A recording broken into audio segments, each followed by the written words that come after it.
তো শুরুতে দেখো জারণ সংখ্যা কাকে বলে। এই সংজ্ঞা নিয়ে তো এখন আর খুব বেশি বলার কিছু নাই, খুব ভালোভাবে জানো জারণ সংখ্যা কাকে বলে। যে কোনো মৌল ইলেকট্রন ত্যাগ বা গ্রহণ করার ফলে যে চার্জে পরিণত হয় সেই চার্জের সংখ্যাকে আমরা জারণ সংখ্যা বলে থাকি। এখানে দেখো বলাই আছে সেই সংজ্ঞাটা। বিক্রিয়াকালে পরমাণু ইলেকট্রন ত্যাগ অথবা গ্রহণ ফলে পরমাণুতে সৃষ্ট যে চার্জ, ওই চার্জের সংখ্যাটাকে মূলত জারণ সংখ্যা বলা হয়। একটা অনুধাবনমূলক কোশ্চেন আসতে পারে, প্রায় আসতে দেখা যায়, সেটা হচ্ছে জারণ সংখ্যার যোজনীর মধ্যে পার্থক্য কি বলে দিই একটু। জারণ সংখ্যার যোজনীর মধ্যে মূল পার্থক্য হচ্ছে, দেখো একটু খেয়াল করো, আমি কয়েকটা এক্সাম্পল দেখাই। জারণ সংখ্যা তোমার এই যে নেগেটিভ আছে, আবার পজিটিভ আছে, আবার কোনো কোনো জায়গায় দেখো ভগ্নাংশ আছে। কিন্তু যোজনী কোনো সময় ভগ্নাংশ হয় না, পজিটিভ নেগেটিভ কিচ্ছু হয় না, শুধুমাত্র একটা পূর্ণ সংখ্যা হয়, যদিও বলা যায় সেটা পজিটিভ। এই হচ্ছে মূল পার্থক্য। একটা মৌলের একের অধিক জারণ সংখ্যা থাকতে পারে, যোজনী থাকতে পারে, এগুলা কিন্তু পার্থক্য না, এগুলা হচ্ছে মিল। আচ্ছা, তাহলে জারণ সংখ্যার সংজ্ঞা আমরা বুঝলাম। এখন এইখানে দেখো কতগুলো রুলস আছে তোমাদের জারণ সংখ্যার। বইয়ের যে রুলস গুলো আছে, আমি বইয়ের রুলস অনুযায়ী প্রত্যেকটা বুঝায় আসি, যেহেতু তোমরা বই পড়বা। প্রথমত, একদম এসএসসিতে তোমাদের বইয়ে একটা জিনিস ছিল, সেটা হচ্ছে একটা সিঙ্গেল পরমাণু যখন থাকবে, একটা সিঙ্গেল পরমাণু যখন থাকবে তখন, বা মৌলিক অবস্থায় পরমাণু যখন থাকবে তখন তার জারণ সংখ্যা শূন্য হবে, যেটা প্রথমে বলা আছে। দেখো মৌলিক অবস্থায় যেমন সোডিয়াম একটা সিঙ্গেল পরমাণু, অথবা একটা মৌল দুইবার লেখা হলে যেমন Cl2O2, এরকম যদি থাকে মৌলিক অবস্থায়, সেই ক্ষেত্রে জারণ মান কত হবে? জারণ মান হবে শূন্য। তারপরে বলছে একটা পরমাণু বিশিষ্ট আয়ন, আয়নের জারণ সংখ্যা তার চার্জের সমান হবে। যদি আয়ন থাকে, দেখো এখানে সিঙ্গেল সোডিয়াম ছিল, যদি এরকম থাকে জারণ সংখ্যা শূন্য। যদি চার্জ থাকে সেটা যৌগমূলক হতে পারে অথবা সিম্পল আয়ন হতে পারে। যদি আয়ন হয় বা যৌগমূলক হয়, সেই ক্ষেত্রে তাদের জারণ সংখ্যা হবে তাদের যে চার্জ থাকবে তার সমান। সোডিয়াম প্লাসের ক্ষেত্রে দেখো এখানে +1, এজন্য তার অক্সিডেশন বা জারণ সংখ্যা হচ্ছে 1। ক্লোরাইড মাইনাস, এখানে যেহেতু -1 তার জারণ মান হবে -1। ম্যাগনেসিয়াম 2+ যদি বলো, তাহলে তার জারণ সংখ্যা হবে +2। সাথে সাথে যদি অ্যালুমিনিয়াম 3+ বলো, তার জারণ সংখ্যা হবে কত? তার জারণ সংখ্যা হবে +3। এরকম চার্জ থাকলে ওই চার্জটাই লিখবা হচ্ছে তার জারণ সংখ্যা। আচ্ছা, তারপরে বলছে সমযোজী যৌগ। সমযোজী যৌগে যে মৌলের তড়িৎ-ঋণাত্মকতা বেশি সেটির জারণ সংখ্যা হবে নেগেটিভ। এটা তো আমরা জানি যে তড়িৎ-ঋণাত্মকতার পার্থক্যের জন্য শেয়ারকৃত ইলেকট্রনটা যার তড়িৎ-ঋণাত্মকতা বেশি সে নিজের দিকে টেনে নিবে, নিয়ে নেগেটিভিটি তৈরি করবে। আর অপরটা তাহলে পজিটিভ হবে, যেমন এইচ সেলের ক্ষেত্রে হাইড্রোজেন আর ক্লোরিনের ক্ষেত্রে ক্লোরিনের তড়িৎ-ঋণাত্মকতা বেশি, এই জন্য তার শেয়ারকৃত ইলেকট্রনটা ও ক্লোরিন নিজের দিকে টেনে নিবে, নিয়ে নিজে নেগেটিভ হবে, আর অপরজন যে থাকবে সে পজিটিভ হবে। আচ্ছা, নিরপেক্ষ বা আদানবিহীন অণুতে সব কয়টি পরমাণুর জারণ সংখ্যার যোগফল শূন্য। তার মানে টোটাল জারণ সংখ্যা শূন্য, কিন্তু ওই অণুর মধ্যে প্রত্যেকের জারণ সংখ্যা থাকবে। যৌগমূলকের ক্ষেত্রে তাদের চার্জের সমান হবে জারণ সংখ্যা। এইটার এক্সাম্পল যদি তুমি দেখতে চাও, দেখো 4 নাম্বারের এক্সাম্পল। আমি একদম সহজটা দিয়েই শুরু করি। সোডিয়াম ক্লোরাইড, এটা হচ্ছে একটা যৌগ, আয়নিক যৌগ বলো বা যাই বলো, আমার তো দরকার নাই ওটা। সোডিয়াম একটা ইলেকট্রন ত্যাগ করে, ক্লোরিন একটা ইলেকট্রন গ্রহণ করে। দেখো এই +1 -1 মিলে জারণ সংখ্যা শূন্য হচ্ছে। আমরা জারণ সংখ্যার সংজ্ঞাতেই বলছি যে কয়টা ইলেকট্রন ত্যাগ করবে সেটাই হচ্ছে তার জারণ সংখ্যা, বা গ্রহণ করবে সেটাই হচ্ছে জারণ সংখ্যা। সোডিয়াম ত্যাগ করতে পারে, তার জারণ সংখ্যা শূন্য, ওই 1। তাহলে যৌগ অবস্থায় নিরপেক্ষ অবস্থায় শূন্য হবে। সালফিউরিক অ্যাসিডের ক্ষেত্রে যদি আসো, হাইড্রোজেন একটা হাইড্রোজেন একটা ইলেকট্রন ত্যাগ করতে পারে, দুইটার জন্য +2। সালফারের +6, অক্সিজেনের -8, প্লাস সমান কত আসে? শূন্য আসে। তো দেখো এখানে শূন্য আসছে। এটা এরকম যদি থাকে নাইট্রেট যৌগমূলক চার্জ থাকলে তার অক্সিডেশন নাম্বার হবে তার সমান, তার মানে এখানে অক্সিডেশন নাম্বার হবে -1। সালফেট যদি হয় SO4 2-, এটার অক্সিডেশন নাম্বার হবে কত? -2, চার্জের সমান। অ্যামোনিয়াম আয়ন, এটার অক্সিডেশন নাম্বার হবে কত? চার্জের সমান +1। তাহলে 4 নাম্বারটার ব্যাখ্যা এখানে আমরা দেখলাম। এরপরে আসো 5 নাম্বারে কি কি বলছে। গ্রুপের ক্ষেত্রে এটা তো জানোই, 1 নাম্বার গ্রুপ একটা ইলেকট্রন ত্যাগ করতে পারে, তার জারণ সংখ্যা +1। 2 নাম্বার গ্রুপ দুইটা ত্যাগ করতে পারে, জারণ সংখ্যা +2। 13 নাম্বার গ্রুপ তিনটা ত্যাগ করতে পারে, +3। হাইড্রোজেন এটা এক্সেপশনাল, এইটাই পরীক্ষার জন্য ভালো করে পড়তে হবে। দেখো হাইড্রোজেনের সব সময় যে +1 হবে এমনটা না, মাঝে মাঝে -1 হয়, এক্সেপশনাল। সেটা কি? ধাতব যৌগ, মানে বলতে পারো ধাতব হাইড্রাইডে, সকল ধাতব হাইড্রাইডে -1। এক্সাম্পল কি? অ্যামোনিয়া। দেখো এটা কি? ধাতব হাইড্রাইড।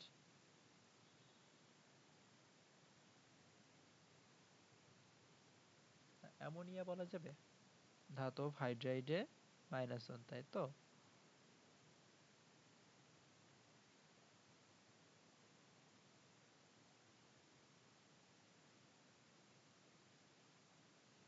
নাইট্রোজেন তো ধাতু না।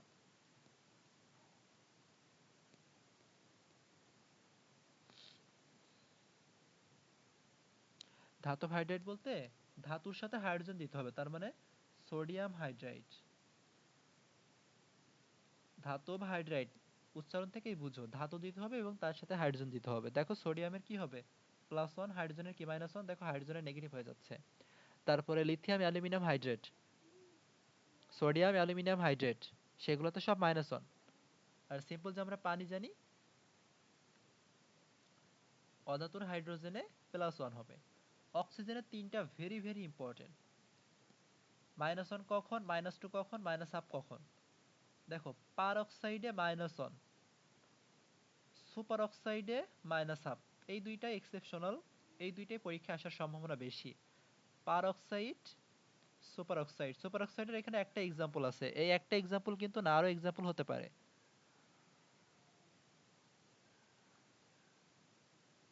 সুপার অক্সাইড এখানে বলছে KO2, বের করে দেখো অক্সিজেনের এখানে আসবে -1/2।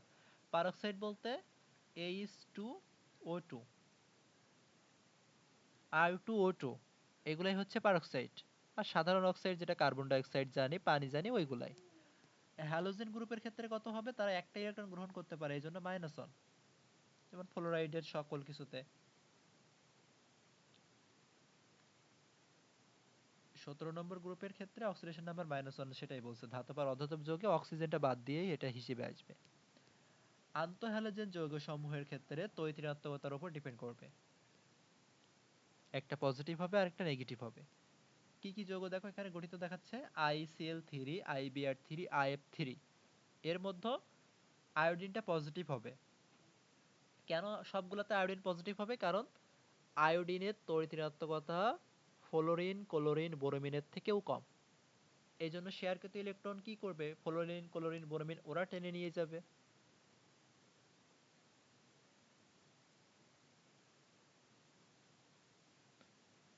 তাহলে ফ্লোরিন, ক্লোরিন, ব্রোমিনের জারণ সংখ্যা -1, কিন্তু আয়োডিনের জারণ সংখ্যা কত? +3। টোটাল কত হবে? টোটাল 0 হবে।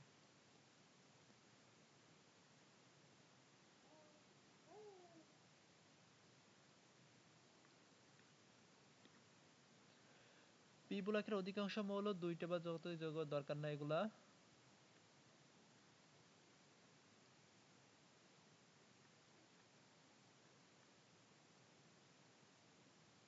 মৌলের সর্বোচ্চ জারণ সংখ্যা পর্যায় সারণীতে ওই মৌলের গ্রুপ সংখ্যা অপেক্ষা কখনো বেশি হতে পারে না। অনুধাবনে আসতে পারে। ব্যাখ্যাটা দেখো এখানে বলা আছে। কারণটা কি? সংশ্লিষ্ট যৌগে কেন্দ্রীয় মৌলের দুইটা পরমাণুর মধ্যে অব্যবহৃত যোজনী বা সুপ্ত যোজনী থাকা। এখন সুপ্ত যোজনী জিনিসটা কি? নতুন একটা টার্ম চলে আসছে কিন্তু। সুপ্ত যোজনীটা হচ্ছে, আমি যদি একটা বুঝাই তাহলে বুঝতে পারবা। ধরো আমি একটা এক্সাম্পল নিই, হাইড্রোজেন সালফাইড। বললাম এই হাইড্রোজেন সালফাইডে সালফারের সুপ্ত যোজনী কত?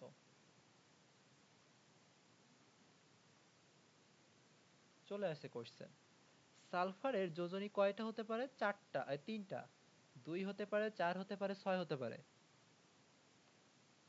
সুপ্ত যোজনীটা হচ্ছে, আচ্ছা আরেকটা জিনিস, এই যৌগে সালফারের কত?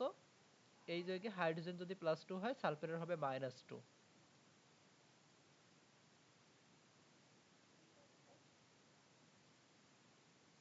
হাইড্রোজেন যদি এখানে +2 হয়, তাহলে সালফারের হতে হবে এখানে -2। আচ্ছা, এটা কিন্তু যোজনী -2 না, যোজনী কিন্তু 2। মাইনাসটা হচ্ছে গ্রহণ করতেছে সেইটার কথা। যোজনীর ক্ষেত্রে পজিটিভ নেগেটিভ হয় না। যদি যোজনী বলে তখন সর্বোচ্চ যেটা, সর্বোচ্চ কত হতে পারে? সর্বোচ্চ হতে পারে 6। ওই সর্বোচ্চ থেকে যেটা ওই যৌগে আছে ওইটা বিয়োগ করতে হবে, সেটাই হচ্ছে সুপ্ত যোজনী। মানে লুকিয়ে আছে যে যোজনীগুলা, তার 4।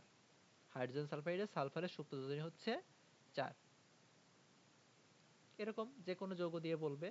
এখন যৌগমূলকের কিন্তু সুপ্ত যোজনী থাকে না। সুপ্ত যোজনী তারই থাকে, একটা নির্দিষ্ট পরমাণুরই সুপ্ত যোজনী থাকবে।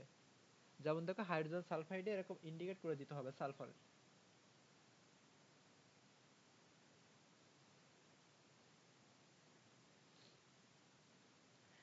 অর্থাৎ একটা মৌলের দুইটা পরমাণুর মধ্যে সমযোজী বন্ধন বা সন্নিবেশ সমযোজী বন্ধন গঠনে ইলেকট্রন যোগানের ব্যবহার, নিচে আবার কি ব্যাখ্যা দিছে, এগুলা হচ্ছে এক্সেপশনাল। এইগুলা হচ্ছে এক্সেপশনাল।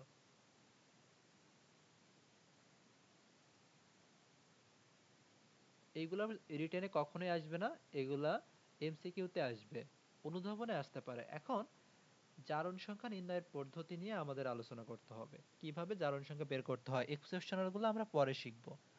আগে সিম্পল জারণ সংখ্যা। তিনটা পদ্ধতি দিয়ে তুমি জারণ সংখ্যা কিন্তু বের করতে পারো। আমি তিনটা পদ্ধতি শেখাচ্ছি, যে পদ্ধতি তোমার পছন্দ হয় সেটা দিয়ে করবা। সাধারণত একটা পদ্ধতি তোমরা সবাই জানো, একটা বলা যায় না, দুইটা শেখাইছি। আমি জারণ সংখ্যা নির্ণয় করাতাম না, কারণ এগুলো পারো। তারপরে কেন করাচ্ছি, এগুলো থেকে ঢাকা ইউনিভার্সিটিতে এমসিকিউতে পর্যন্ত আসছে।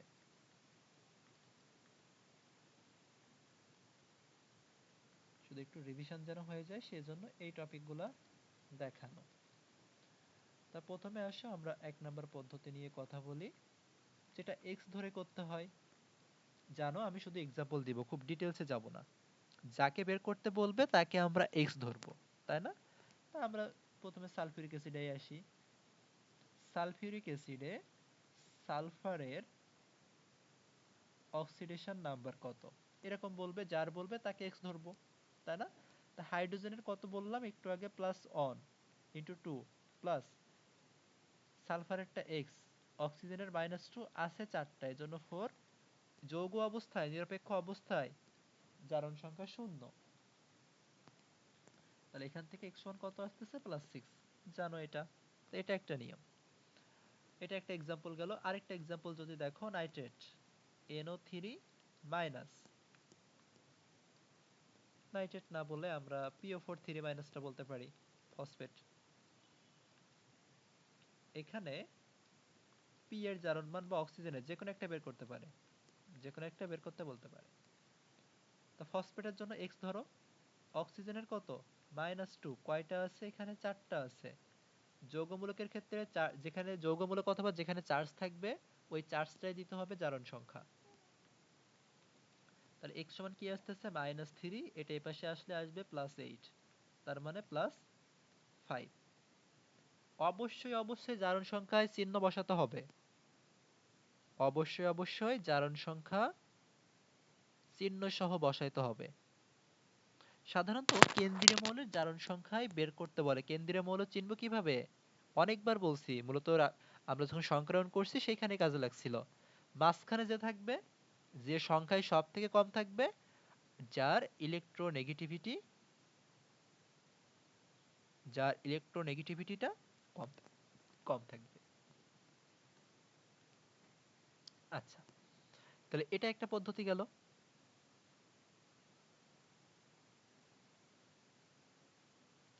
আরেকটা পদ্ধতি দেখো,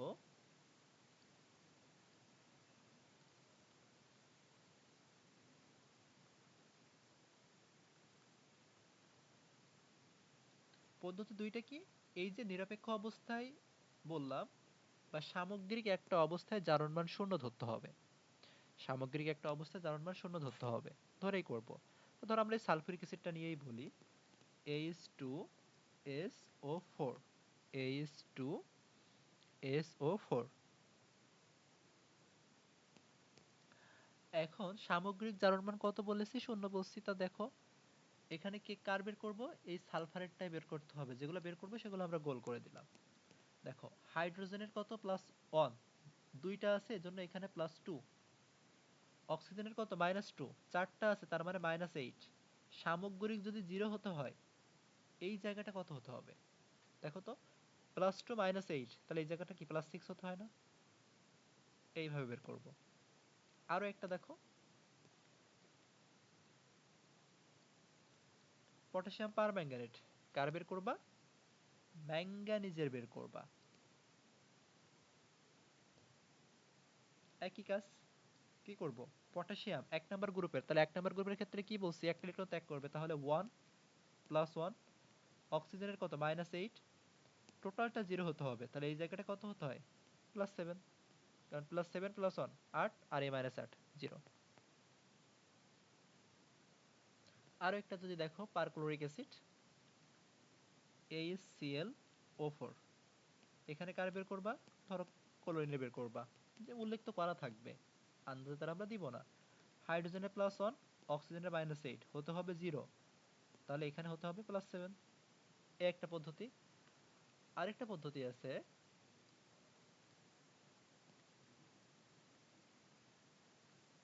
এগুলো তো যেহেতু এমসিকিউতে আসবে, যে পদ্ধতি ইচ্ছা হয় তুমি ইউজ করো, এমসিকিউতে ছাড়া এই টাইপের গুলো দেয় না। 3 নাম্বার রুলসটা বা পদ্ধতিটা মনে রাখবা,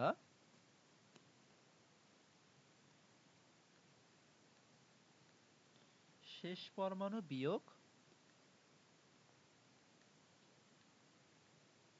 প্রথম পরমাণু, শেষ পরমাণু বিয়োগ প্রথম পরমাণু প্লাস শেষ পরমাণু।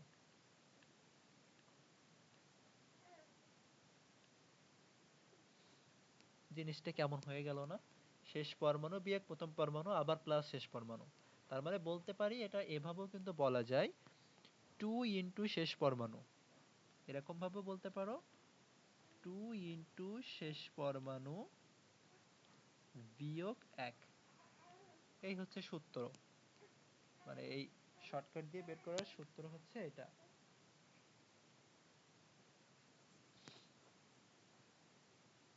এক্সাম্পল দিলেই বুঝতে পারবো, ওই সালফিউরিক অ্যাসিডটা দিয়েই বলি, যেহেতু উত্তর মিলছে কিনা তুমি বুঝতেই পারবা।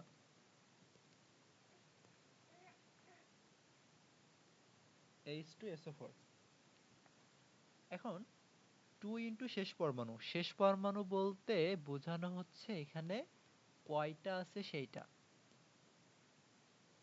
2, শেষ পরমাণু কয়টা আছে, 4টা আছে, 2 ইনটু 4 মাইনাস, 1 না, এখানে তো প্রথম পরমাণু, কি লিখলাম এটা, এটা 1 হবে না, এখানে প্রথম পরমাণু।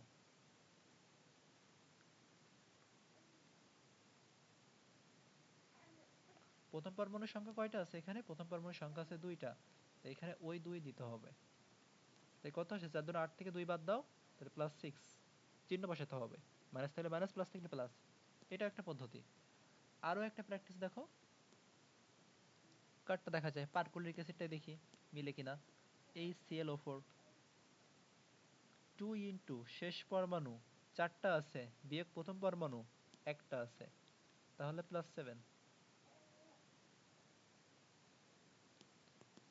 পটাশিয়াম ডাইক্রোমেট K2Cr2O7, 2 ইনটু 7 -2, 14 থেকে 2 বাদ, 12। এখন কথা হচ্ছে দেখো, এইখানে ক্রোমিয়াম কিন্তু দুইটার জন্য 12 আসছে, দুইটার জন্য এখানে 12 আসছে, একটার জন্য কি আসবে? একটার জন্য কিন্তু 6 আসবে। এটা মনে রাখো। তো যেভাবেই করো না কেন এই তিনটা পদ্ধতির যে কোনো একটা পদ্ধতি দিয়ে করে ফেলবা জারণ সংখ্যা। আশা করি এগুলো আর ভুল হবে না, তাই যে জারণ সংখ্যায় আসুক না কেন। এবার আসো ব্যতিক্রমধর্মী জারণ সংখ্যাগুলা নিয়ে আমরা একটু কথা বলি। এখন ঝামেলা হচ্ছে এই ব্যতিক্রমধর্মী জারণ সংখ্যার জন্য তোমাকে কষ্ট করে গাঠনিক সংকেতগুলা মুখস্থ করতে হবে। কেন? কারণ এগুলা বিজ্ঞানীরা এইভাবেই গাঠনিক সংকেত দিচ্ছে, তুমি ইচ্ছা মতো এই গাঠনিক সংকেত আবিষ্কার করতেও পারবা না, লিখতেও পারবা না, যেভাবেই দিছে ভাইয়া সেভাবেই টাইম লিখতে হবে। শেষ।